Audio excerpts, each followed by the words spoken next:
We live through the movies that he inspired. We all know him and feel his magic in us, flowing through our veins in every story he tells and everything that he's created.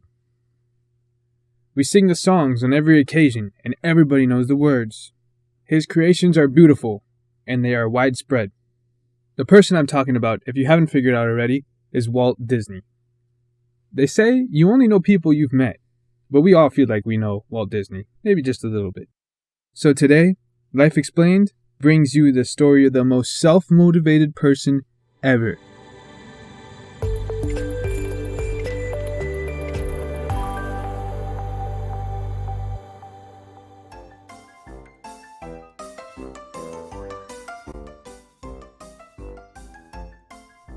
Walt Disney was born on December 5th, 1901 in Chicago. Since he was a kid, he began drawing and painting that he used to sell to his neighbors and family friends. He didn't have a very easy life and built his empire after a series of struggles and hardships. He started with working a summer job at the railroad, where he also used to sell snacks and newspapers to travelers, the beginning of a young businessman. He then enrolled in McKinley High School in Chicago, where he took drawing and photography classes, and was also contributing being a cartoonist for the school paper. Through all of his life, he's been very hardworking, as you would expect from a man that's the most self-motivated person in the world. He put in extra hours for his school. He took night school at the Art Institute of Chicago. The road to Disney. It officially began in 1919 when Mr. Disney moved to Kansas City and pursued a career as a newspaper artist. He worked with fellow cartoonist Hubert E. Works. During this period, Disney tried his luck with cameras and started doing hand-drawn cel animation. Pretty soon, though, he decided to take matters into his own hand and thought of opening his own animation business.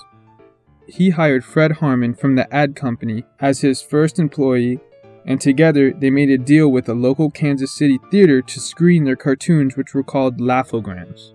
The cartoons were a huge success and allowed Disney to acquire his own studio. So Walt Disney is showing us that he's always looking for more. He's always following his ambitions, following his passions. He's doing whatever he can to make it work. Before he was even in high school, he started drawing, loved drawing, went to a school for drawing. Then he went and became a newspaper artist. Then he hired a guy and they started doing animations. And that's what he wanted to do, animations. And he didn't let anything stop him. Laughogram was thriving in the beginning. He hired a large number of employees and did a series of 7-minute fairy tales.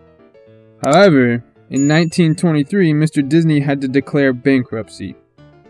But this man, for all it's worth, you can say he's a stoic. He didn't let that bring him down.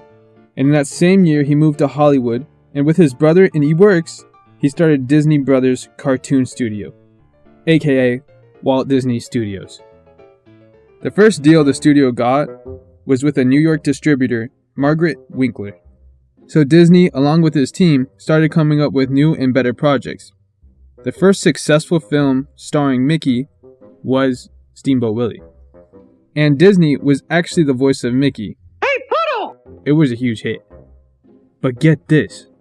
Even though it was a huge hit, created solely by Walt Disney Studios and Walt Disney, they discovered Disney's New York distributor, Margaret Winkler, and her husband, Charles Mintz, had stolen the rights to the character Oswald and all of Disney's animators except for eWorks.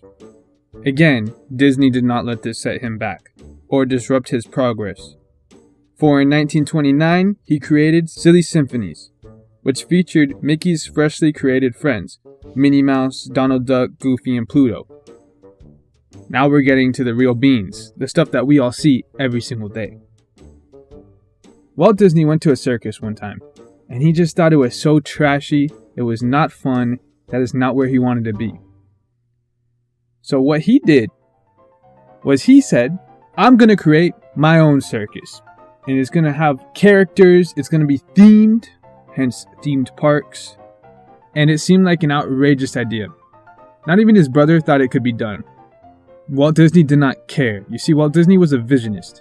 And if you get the chance and you are subscribed to Disney Plus, you should go watch the series that they've created on him and how he created his wealth, the parks, and what Disney is today. A huge company. Basically in control of so much entertainment that we watch and consume every single day. In it, he had so many setbacks, so many things stopping when he started creating Disneyland.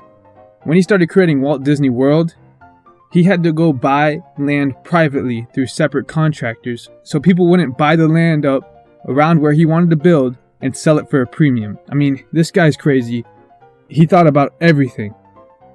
And he was super smart, super motivated, and we can all learn something from Walt Disney. Sadly, Walt Disney passed away at 65 at the hands of lung cancer. But his legacy still lives on today. His first full-length animated film was Snow White and the Seven Dwarfs, which at the time earned him a whopping $1.5 million. Currently, there are 58 Disney feature films, which means hundreds of magical moments. Our favorite princesses, our favorite characters, and endless magic all around. Now remember when I was telling you about Walt Disney World? He passed away before it actually opened. So sadly, he never got to witness one of his greatest creations that inspires so many young people and old people to this day. There's so much we can learn from this guy as far as motivation, and I highly encourage you to go watch that series I was talking about. So if you like this short video, just giving a quick background on Walt Disney, showing how he was so motivated, and if you learned something from this video, please give it a like, subscribe to us. I'd love to hear what you guys think. This was just one of our little story shorts. Our next video is going to be about how to be self-motivated. So stay tuned for that one. It's been a pleasure, guys. See you in the next video.